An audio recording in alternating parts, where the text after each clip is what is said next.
everyone, and welcome back to another video. My name is Juan Londoño, and today's topic is why after 35 years of shooting Canon am I switching over to Fujifilm, specifically to the GFX 100S, which is a medium format digital camera.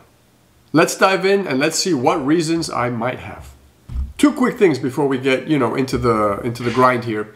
The first one is that we are not going to talk about specs. I'm actually going to do a review on this camera not too long from now, so I'll go more into that. This is going to be more of the reasons why somebody would leave a company like Canon and start moving into Fujifilm. The second one is that I don't plan on camera bashing in this video. I actually love Canon. Here is my 5D Mark III with a little nifty 50 on it, and I love this camera. It's still my general purpose camera. We're going to talk about that. But eventually, there's going to be a transition into Fuji, probably altogether, right? But for now, I don't plan on getting rid of that Canon. But I'm going to start using that Fuji 80% of the time, and I'll explain the details. But regardless, right now, we've reached a point where companies like Canon and Sony are, magnificent is a poor word. And even if you look at companies like Nikon, which are struggling a little and they're making a comeback, they're phenomenal as well. So when you look at, is there a bad camera company? Not today. You're going to be impressed with no matter what company and camera you dive into. But depending on what you need, one camera may be better than another. I wasn't going to mention this, but I may as well. I am not being paid by Fuji. The fact that I own this GFX 100S and I purchased it with my own money tells you a lot. They didn't buy it for me. They didn't send it to me as a loaner, and they're certainly not telling me what to say, and they're not looking at this video before I put it out. You'll be the first ones to see it. Basically, this is just a simple video of why moving from Canon to Fuji was the right thing for me to do, and I'm hoping that by the time you finish seeing this and you get to stay till the end, you'll understand if the right decision for you will be to make some kind of a switch in the near future. Before we go on, let's take a quick water break. If you haven't already, go get your beverage. I have mine, it's water, but you can get whatever you like that keeps you hydrated and healthy. You can pause the video if you wish, go get your drink, and I'll be right here waiting. So let's get started. Talking about specs of cameras and gear isn't going to suffice when we're trying to decide, or when we're talking about switching from one camera to another, or switching even bigger decision from one brand to another. To fully understand a reason for a switch this big, we need to first understand which direction our photography is headed in. For me personally, I'm now focused more on artistic photography, landscapes, and portraiture. That's it. That's basically it with what I'm doing right now. For those of you that have been doing photography for a while, and you understand those three genres I just explained that I'm really into right now, you'll understand that I don't need burst rates of 30 frames per second. I don't need lightning fast focusing, and I don't need impeccable subject tracking. If I wanted those things and I wanted to stay within the Fuji line, I would go with something like an X-T4, for example. If I wanted to stay with Canon, I would do something like an R5 or an R3. And if I was a Sony user, I might do something like an Alpha 1. If I was a Nikon user, I would do something like the Z9 or the Z9. Now, I'm not going to take away from some photographers that actually need those numbers. If you are that photographer, if you're using your camera to capture extremely fast sports, if you're capturing, if you spend most of your time at car and motorcycle races, if you're shooting birds that are coming at you full speed and you're trying to get, the right moment that they capture something in the air, you're going to need 20, 30 frames per second. You might even want more, which is where cameras are headed, right? These beasts of cameras are packing those bodies with electronics. They're just going over, science and physics and rolling over that stuff and just shoving into those cameras as much as they can. So if you're one of those photographers, I tip my hat to you for knowing what you want and knowing what you need, and for getting into that type of photography, because it's not easy photography, it's challenging. So kudos to you. This type of switch that I'm talking about here today won't apply to you, but stick around, it's important anyway. One of the things that is happening today is that people are looking at these cameras, right? Like this beautiful Canon, 5D Mark III and the 5D Mark IV that came after it. Now all the mirrorless cameras for Canon and Sony and Nikon, and they all look alike. And actually, they don't look too different from this medium format beast, because the whole purpose of this camera was to make it look like a DSLR or like a, a nice thick mirrorless full frame camera. That's the miracle of that medium format camera, that they shrunk it so much, because medium format digital cameras tend to be very big. But the complaint has been that these companies are losing their soul, right? When you began, for those of us that began with film, cameras were very tactile. Everything moved. The lens had the aperture ring on it. You had aperture compensation knobs. You had shutter speed knobs. You had all these little things that you can move and shift and click. And it made things very quick. We didn't have menus back then, right? And I'm not complaining. I love menus. These cameras are packed with menus. Canon is one of the best menus, I think, out there. I've seen Nikon's, not crazy about it, but it's not that bad. Sony's was terrible for many, many years. They're finally improving. And Fujifilm's is not as intuitive as Canon's, but it's actually pretty good. And the more I use it, it's becoming intuitive. But the point here is that Fujifilm has gone off into another type of mentality where their cameras are being designed by people that actually use them. So you look at cameras like the X100V or the X Pro 3 or the XT4 even. These are cameras that have a soul. And that's one of the complaints, that cameras like these full frame, DSLRs and mirrorless cameras, they lost their soul many, many years ago. And what I mean by that is they all look alike. They're all plastic, rubber, and, of course they have an exotic metal core, but they're just packed with whatever the company can shove into them. And it becomes a race of how many megapixels and what's the burst rate and how quick does it focus and how many of this does it have and how many of that doesn't have. And when you come down to it and you want to take a camera out into the street just to capture some street photography or some pretty landscapes along a hike, you don't need all that. What I personally need for, taking art photography or landscapes and putting them on customers' walls when they want to fill a whole wall with one of my prints, I need a camera like this that has 102 megapixels. So that's one of the things that I personally need, and that's one of the reasons I made that switch. It's a medium format sensor, and in the full frame sensors, I think the highest that we're going is like 60 with Sony, right? Or 63, whatever that number is. Canon's got 45. They're talking about, the R5 coming up with something, or the R1 coming up with something a lot higher. Maybe not the R1, but the R5 probably will. But right now, if you need 102 megapixels, that's one of the cameras that's going to be able to do it for you. The best dynamic range in the world is also nice to have if you're shooting landscapes, right? Doesn't hurt for portraits either. So a camera like a medium format camera is going to have wonderful dynamic range. What that means is that your overblown skies and your washed out skies and your very dark corners of pictures where you're getting into the ground or bushes or things like that, you can actually rescue the data back in whatever editing software you use. If you have a medium format camera, it's easier to do it with a medium format camera because the sensor is much bigger than a full frame camera, and it's much easier to do it with a full frame camera than with a crop sensor camera. So for me personally, I want a medium format camera so I can rescue as many of those highlights and dark corners as best as I can. Equally important to me, especially if I'm doing portraiture, is a creamy, really smooth bokeh. And you can't get better than a medium format camera. Now, there are tests that will look at, like, for example, a Canon R5 with a 85mm 1.2, and this lens, which is an amazing lens for this Fujifilm camera, it's a medium format lens, it's the GF 110mm f2, which in full frame equivalent is about an 86mm 1.4. Now, because the sensor is so big, it just makes bokeh much better, right?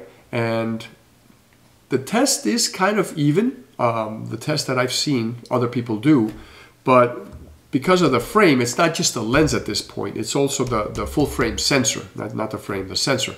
The sensor helps in getting that bokeh even better. Now, I keep talking about medium format cameras, and we all know that Fujifilm is not the only company that makes a medium format camera, right? We have Capture One, we have Hasselblad, and there may be others. So let's talk about those, since those are the main ones. Well, the people that I follow that use Capture One, you're talking about a $50,000 medium format camera that shoots 150 megapixels. Now, each lens is north of 10 grand. So if you want to get into a camera like that, you're gonna spend, by the time, most of these photographers said by the time they got the camera, 2 or 3 lenses and a couple of other things they needed for those cameras, they were at 75 grand. I personally can't do that. I can't do that. I can't mortgage my house to do that, and that's just, not an option for me, right? So many of the photographers I follow have released that equipment, have sold it to purchase this camera. That tells you a lot. The other one is the Hasselblad system, which years back was going up to 40, 50, and 60 grand, because when I was shooting a 12 megapixel camera, they had 50 megapixel cameras. And the only way you can do that was by buying a Hasselblad and paying 50 grand. So again, expensive lenses, expensive camera. Now those cameras are down. You can get them for 20 grand, even south of that. But that's still a lot of money. And when you look at what you get, you're getting cameras that are traditional medium format cameras. What does that mean? One push is one click is one picture. It doesn't have eye tracking. It doesn't have any of that because it was for portraiture, and the photographer can, do a single point focus, put it on the eye, and then compose the picture and take it, right? By holding the shutter button halfway down. Nothing was moving very fast. You didn't use medium format cameras for sports and wildlife and birds and all those crazy things, right? So you needed them mostly for landscapes and specifically for in studio, where it was going to be mounted on a tripod. So who cares if it's big and heavy? It was going to be on a tripod. But now the brilliance of Fuji, Fuji has taken their cameras that have eye tracking and burst rates, that are high and all these other features, and they packed it into their medium format camera. So for something like $6,000, I'm able to buy a medium format camera that gives me 102 megapixels, that has all these cool features. Mind you, burst rate is 5 frames per second. But again, I'm not shooting sports, right? Now, there was a time when the best cameras out there had 5 to 7 frames per second. And we weren't complaining back then because we had no choice. Now we're complaining because there are cameras offering 30 frames per second, so I'm not going to go shoot, sports and wildlife with this thing, but technically I can. So I hope that explains why Fujifilm instead of Capture One or Hasselblad or other medium format cameras. The price is just, for what you get for the money, you can't beat it. So who is this camera for? Well, let's talk about process of elimination. Who is it not for, right? If you are, and I have a couple of things that I wrote here. If you're doing high-speed sports, this camera is not for you. If you're doing weddings, this camera is not for you. Now you might say, but Juan, you just said, it's really not good for high-speed sports. But one of the problems that wedding photographers are having when they use this camera is if the bride is running towards them, if the bouquet, when they throw it, stuff like that, it has trouble sometimes locking on because it's not made for that yet. I'm thinking that the next iterations of this camera is going to reach, what we have now in the fastest DSLRs and the beginning mirrorless cameras, right? Those will be maturing as well, and those are going to get, even more, go into more beast mode. But this thing is going to get even better. But right now, people are using them at weddings to do the engagement shots, right? The day before or a week before, they do the thrashing of the dress, right? Those pictures. They'll do those because the bride is relatively still, doing stuff, but, you're focused on her anyway, right? And on the groom. But for weddings, you want something that's going to focus really fast, that can track subjects, and you want high burst rates as well. So for weddings, not the best camera, but you can get away with it. Bird photography, probably not for you. Street photography, it's a little bulky. There are better cameras for that, but you could take it. Product photography, fantastic. This camera is going to be sitting on a tripod probably or in your hand. The subject isn't going to be moving much. If you put it on a tripod and you're perfectly still, the floor isn't moving, it's concrete, and your subject is not moving, right? It's a product. You can do the pixel shift and you can get a 400 megapixel image from this camera, which is something that only Hasselblad could do in the past. Now they give you this option on the Fujifilm, and for product photography and putting something on a huge billboard, you can do that now with this camera. And again, if you're doing portraits or landscapes, this is a beautiful camera. If you're doing archival photography where you're taking pictures of documents, you're not going to beat this because of the megapixel count. And for me, the art photography, the nudes, perfect camera for that, because those end up on walls and typically as 40 by 60 canvases, sometimes even bigger. Let's talk about price. Compared to other brands, the GFX 100S is a cheaper camera. But let's face it, $6,000 is not cheap by any means. It's still an expensive camera. So if you watch this video and some of these points start to make sense and you decide, you know what, I'm doing mostly portraits and landscapes as well, maybe this is a good thing for me. Just make sure you actually need it before taking that dive and selling one of your kids to buy it. Now, I'm joking. I'm not telling you to sell one of your kids. It's a joke, right? But I mean, that's one of the ways you can afford this camera is by selling a limb. So please make sure you need it. Don't just buy it, without putting much thought into it. So am I going to dump my Canon gear, as I mentioned, now that I have this Fujifilm camera? The answer is no for now, for two reasons. My 5D Mark III, which is a DSLR, is still an amazing general purpose camera. And what I mean by that is, if a friend of mine should get married tomorrow and needs me to go shoot a fast wedding where people are running around and there's a lot going on, that camera is going to be perfect for a wedding. It's going to be perfect for sports, if I want to capture my daughter doing anything. I have lenses for that, right? Look at this. Let me reach over here. Look at this. This is a lens, right? This is a Sigma 60 to 600. I'm going to do a review on that as well. So I would put that on the camera and, I could do miracles with that. So no, I'm not getting rid of it for now. But I know that as time goes on, that camera's going to wear down. And at one point, I'm probably going to make the full switch to the Fujifilm brand. The other reason is that my camera lenses for the 5D Mark III, all of my lenses can be used with this Fujifilm medium format camera with a $500 adapter, because everything for these cameras is expensive. Not as expensive as those other systems I told you, but definitely more expensive than full frame and crop sensor. So a $500 adapter, and I can use all my Canon lenses, including that one I just showed you, with this camera. So technically, I could shoot things that are really far away. I could do airplanes, because in the light of things, airplanes move fast, but you're tracking them, and the camera keeps up with them. It's not something that's spontaneously moving around like a bee or something like that, right? So those are the two reasons that I'm not going to get rid of my Canon gear for now. Like I said, eventually that camera's going to get old and dated, and I'll probably move into Fujifilm altogether. I can still use some of those lenses, some I'll end up selling, and then I'll get more Fujifilm lenses. So at the end of the day, why Fujifilm? If it didn't stick originally, it's because the camera company has a soul. When you look at the camera I have, even this camera, right? Let me turn it on for a second.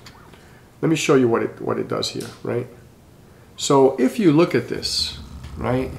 If you look at this, I can move this ring and I can simulate dials on the camera. So even though this doesn't have the dials on top like some of the other Fujifilm cameras, they allow me to simulate that. And I can change that screen. I can make it a histogram. I can make it numbers of all the popular things that I want to look at, like aperture, shutter speed, ISO, and other things, right? Compensation. So I like that the company has a soul. They've already decided we're not going to compete with full frame. We're not trying to go there. That market is overly saturated. We want to do two things. We want to excel at crop sensor because they're small, they're easy to take with you, and we can make them fast, right? 30 frames per second is not difficult to do on a crop sensor because you can manage all that information quickly. It's not as much as information coming from a full frame sensor or a medium format sensor like this one. So, it has a soul. The company has a soul. They decided they're not going to compete with full frame. They're going to do the crop sensor, and then they're going to do the the medium format, which is this other line. So they're leaving the full frame in the middle, they're leaving it alone. They're going with crop sensor, which is a smaller sensor, and then they're going with a full frame sensor, which is a much bigger sensor.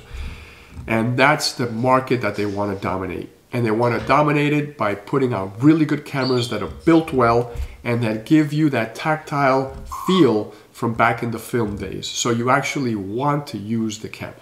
That X100V that I mentioned earlier, if you look at reviews for that camera, for example, or an X-T4, people, especially the X100V because it's smaller and it has a fixed lens, everybody that I've seen says, for some reason, I can't put the camera down. And whenever I leave my house, even if I'm going to the grocery store, I have to take the camera with me because it is such a pleasure to hold. It's such a pleasure to shoot. It's such a pleasure to handle. It's so small. If you take cargo pants like I usually wear, you can put it in one of your cargo pockets. It's not going to go into one of your regular pockets like, you know, a phone, but you can put it in your cargo pants. And definitely fits into a small purse if you're a female, or, you know, one of the small bags if you like carrying a bag and you're a male. But the point is that the camera has a personality, it has character, it has a soul. People love these cameras, and so many people now are thinking about retro. They're moving away from CDs, they're going into LPs. People are buying up all the film cameras and buying film again. This retro movement has started. A lot of the millennials are tired of everything digital, everything in your camera, everything on the computer. They're starting to print pictures, to have photo albums. And having a camera that looks like a film camera, feels like a film camera, has all the knobs like a film camera, but shoots digital, what a wonderful midway. I end this by saying, is the Fujifilm GFX 100S perfect, or any Fujifilm camera for that matter? No. No camera is perfect because every photographer is going to demand different things from each camera. So no matter who you ask, they're going to look at a camera and say, no, it's not perfect for this reason, right? I can tell you right off the bat, one of the things I don't like about this is the way that they mount the button to remove the lens. I got used to the Canon where it was on the other side, and I think it makes more sense to me. This is not bad, and maybe it'll grow on me. It just seems like it's backward because of the way when you're taking off lenses and putting on another. But again, I can get used to it, right? But there are things that I'm going to pick and gripe about this camera, but in the long run, it is the most perfect solution for what I need. At the end of the day, you have to decide what you're getting into, where your photography is taking you, and what system better suits you. If you're going into that fast, sports photography stuff, you're going to need the beast cameras that are coming out from Sony and Canon, right? You're going to need 30, 40 frames per second. You're going to need everything that they give you. But if your photography is more laid back, if you're doing products, if you're doing landscapes, if you're doing, artistic photography, if you're doing portraiture, then you might want to consider a camera like this. It gives you the megapixels you need, and it's an impeccable image. I'll show that in the review. For now, that is it. I hope this video was useful. I hope it sparks a little thought. I think, this is happening now. People are starting to question what they have, and like I said, starting to look at more retro styles, even little cameras. Again, we're back to the Polaroid, cameras that print on the spot. All this is coming back. So think of what photography gear you need for the photography you like. And I'll leave you with that. Please take care of yourselves. I love you all. Thank you for spending time with me today. And until the next video, ciao for now.